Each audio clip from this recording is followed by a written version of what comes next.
la famille Freeman.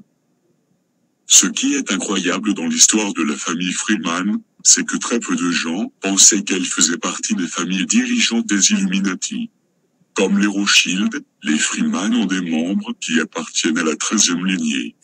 Il n'y a pas que Nelson Rockefeller et les frères Bundy, qui ont été les conseillers intimes des présidents américains.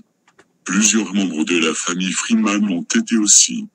Gaylord Freeman a été grand maître de l'ordre du prieur et de Sion. Beaucoup de présidents et de membres du Congrès prenaient conseil auprès de lui, bien que la majorité des Américains n'aient jamais entendu parler de lui. Les présidents prenaient également des conseils auprès d'un membre de cette famille influente, Roger Freeman, qui est également un parfait inconnu.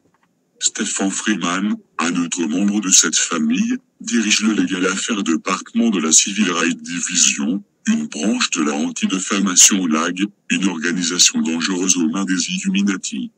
Le trafic de drogue contrôlé par les Illuminati sert entre autres à financer cette organisation très puissante. James D. Freeman a dirigé l'école de la réunification, une école qui pratique en secret des initiations sataniques.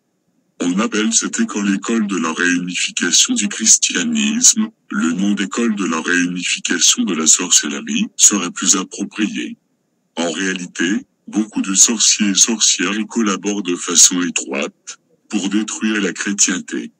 Pierre Samuel Dupont, le fils de Samuel et d'Anne, a été le premier à accéder à un pouvoir important. Il a été le premier à tisser des liens avec les Illuminati. À la demande du roi de Pologne, Stanislas Auguste, il s'est rendu en Pologne en 1774 pour développer un système d'éducation nationale. En 1799, il émigre vers les États-Unis sur l'invitation du président Jefferson.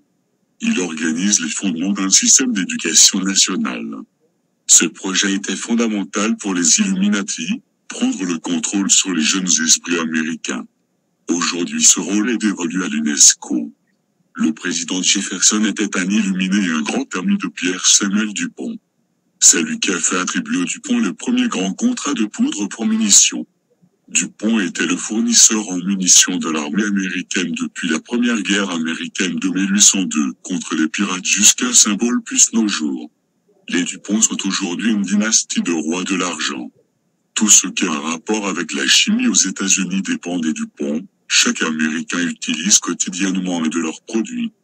Les Dupont se situent au 6e grade de la hiérarchie Illuminati.